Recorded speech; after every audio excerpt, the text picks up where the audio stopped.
welcome to Five Five Sports. If you see the title, you know what this episode's about. And yeah, Evan, take it away.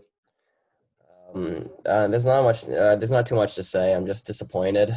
When you're up 3-0, you have to close it, especially in the playoff game. That's the bottom line. And the fact is, they didn't. Blew another 3-goal lead. It's just if it was a game seven or if it was an elimination game, I would have had those Boston vibes, and they're still in my head last night when they went to overtime. I just had no confidence in that team when it came to overtime that they're going to find a way to pull it out, pull through.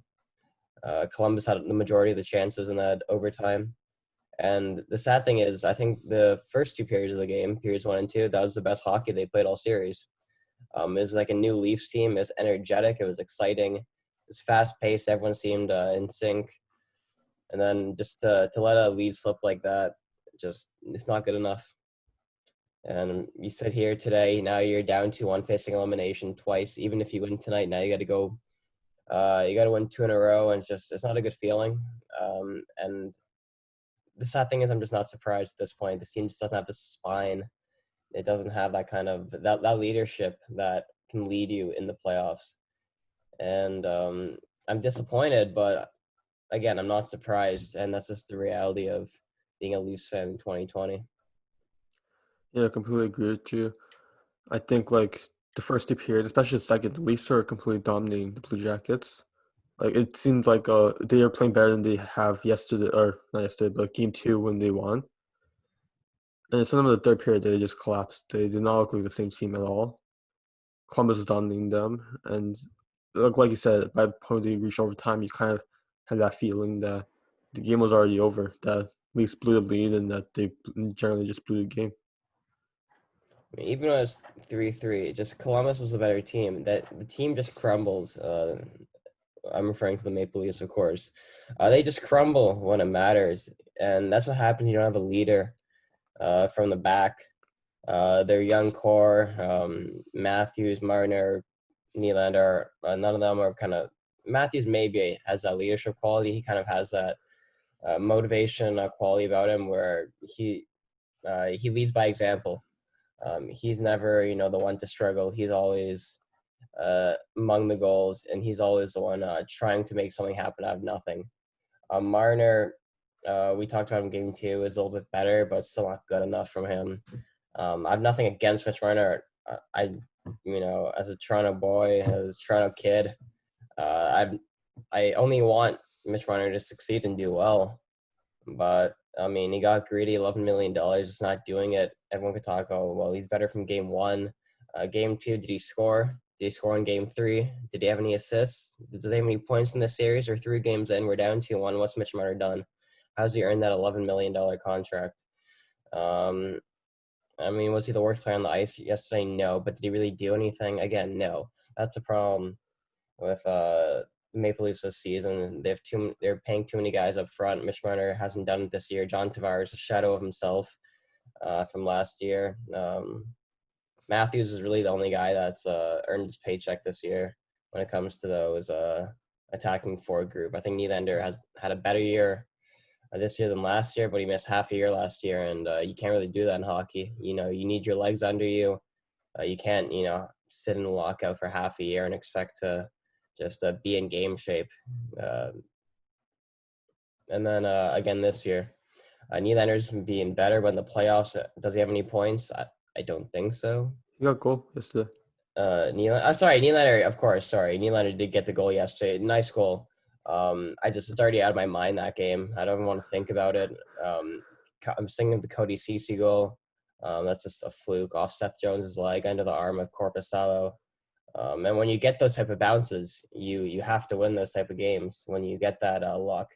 That's the first time they really got that bounce against Columbus in 3 games. Nylander, great goal in the power play, and the third goal. The game's already out of my mind. I'm so sick of this hockey team. But who was the third goal scored by again? It was Nick Robertson. Good for him. First NHL goal. A goal that maybe should have been saved, but snuck under Jonas Korpisalo. That's a goal that pulled him, and the Latvian netminder for Columbus. I'm not going to butcher his name on on this podcast, but again, just like Korpisalo, didn't give up a goal in game one. His first game for the Latvian kept the Leafs at bay. And I mean, we sit here facing elimination tonight. Do I think we're going to win tonight? Yes. It's because I predicted this game is going to 5, but it's just this team's never safe. This team can't hold a lead, and the problem is it's the third period once again. It's this team doesn't close out game. 2 quick goals in the third period. I think 3 minutes separated the goals between Seth Jones and Pierre-Luc Dubois second. And just like that, it's a 3-3 game. Your 3-0 lead's blown, and you go into overtime. You lose that game, and you're facing elimination on a Friday night. Yeah, you said it all, and it's hard to watch because this has already been a pretty hard season for these fans. Like the whole season, it started off with wondering if Marner was going to play or hold out because of his contract issues. Then there was that whole trouble with Matthews, what he did over the summer and back in Arizona. Then we had the whole Babcock situation that happened later in the year. And yeah, but you know what? All of that seems just like so long ago. Matthews, I mean, he's put up basically 50 goals this year. So, I mean, it doesn't really matter what happened with him in Arizona earlier this year. He's putting up 50 goals. He's captain material. He's been worth every penny to watch. He's a superstar, top 5 player in the league. But yeah, Mitch Marner's making probably top 3 money for a winger. And he's barely a top 5 winger. For sure, he hasn't been a top 15 winger this year. Last year, a different story. But I'm not here to talk about the past. I'm here to talk about the now. The sports world's a fast-moving environment, and the only thing that matters is what you produce in your last game. And when it's mattered the most, Mitch Marner's disappeared this series. I mean, and he got the assist on the Nylander goal, but other than that, I mean, I'm not trying to attack him too much. It's just not being good enough for Marner. He's just being off the pace a little bit. His rhythm, if that makes any sense, it's just he's not in kind of like the playoff mode yet. And I think a lot of the Leafs haven't hit that gear yet. It's frustrating because, I mean, did I expect the series to go this way? Kind of.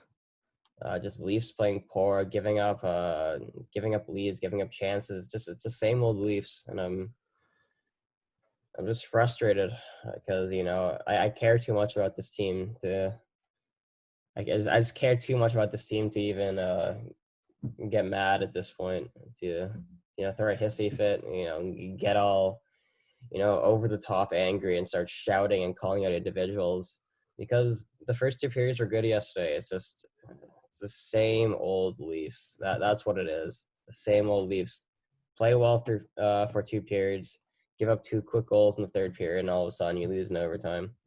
I mean, we've seen the script before. I mean, like you said, you had memories and flashbacks of against Boston back in 2013 from watching this game. Of course, different context, and the Leafs can still pull it out, but this team is not gonna win a Stanley Cup. Sheldon Keefe was completely outcoached yesterday. He has a more talented roster. He has a more talented 18, definitely, but Seth Jones is the best defenseman in the series. Brzezinski too, great defenseman for Columbus. Morgan Rielly hasn't been great, and he's our best defenseman, and just everyone else, they're always prone to give up a goal. What else can I say about this game? I mean, there's not much other than the fact that they're lucky it's a quick turnaround. But this team clearly never going to win a Stanley Cup with Sheldon Keefe. I've already kind of had that made up in my mind. He's just not the guy that's going to lead you. The defensive core is clearly not going to lead you to anything. The only guy that has a remote chance of winning a Stanley Cup on this roster is Morgan Rielly in the back line. Unless you want to use Jake Muzzin as a third line guy, but right now he's on the second line. He's not even playing. Just a lot has to be done, but the problem is they're so screwed salary cap wise. I don't know how they get out of this. I don't see the plan where they can win a Stanley Cup unless something drastic happens. So I feel like it's gonna be the same conversation I'm having every year with whoever I talk to about the Leafs. It's gonna be the same old story. I don't think anything's going to change anytime soon. Good organizations win it from the top, and just the Leafs never have good management from the top. I think Dubas shouldn't have given in to Nylander the first year because he set a precedent for Marner that he'll get what he wants. He did get what he wants. So now Kyle Dubas is sitting here with overpaid superstars, overpaid goal scorers, and problems on the other end of the ice. So it's just a lot of problems that have to be changed for this Maple Leafs team, and I don't know how they change it, when they change it, or if they change it. Matthew, I guess I just don't have much else to say. I'm frustrated. I'm tired. Do I even want to watch the game tonight? No, but I will.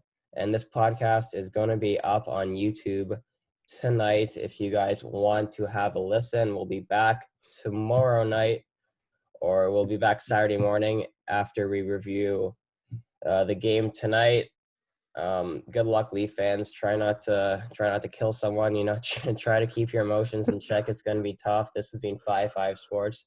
Once again, Evan Rudenberg alongside me, as always, is Matthew Choi. Thank you guys all for listening. We'll see you guys tomorrow. You guys.